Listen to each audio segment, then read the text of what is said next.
বাবা তুমি চলে এসেছো? হ্যাঁ বেটা, কেমন আছো বেটা? এই নাও বাবা পানি খাও।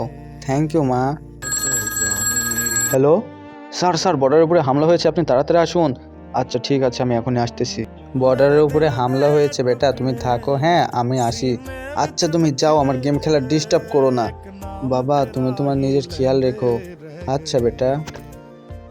হ্যালো বাবা, বাবা আমার হাতে আর বেশি সময় নেই, তুমি আমাকে একটা কথা দাও, তুমি বড় হয়ে আর্মি অফিসারই হবে। না বাবা, আমি আসলে আর্মি অফিসার হতে পারবো না। ভাইয়া বাবা কি বললো? বাবা বললো বড় হয়ে আমাকে আর্মি অফিসার হতে, আমি আসলে আর্মি অফিসার হতে পারবো না ভাই। আরে বোন, তুই তুই আর্মি অফিসার হয়েছিস? হ্যাঁ আমি তো হব। আর এমনিতেও তুমি আর্মির অফিসার হয়ে কি করবে? যে নিজের বাবাকে সম্মান করতে পারে না, সে আবার আর্মির অফিসার হয়ে দেশকে কিভাবে বাঁচাবে? তুমি যদি আলো ছবিটিকে মন থেকে ভালোবেসে থাকো তাহলে ভিডিও লাইক করে চ্যানেলটি সাবস্ক্রাইব করে দিও। আর তুমি যদি লাইক সাবস্ক্রাইব না করো তাহলে মনে করো তুমি আলো ছবিটিকে মন থেকে ভালোবাসো না।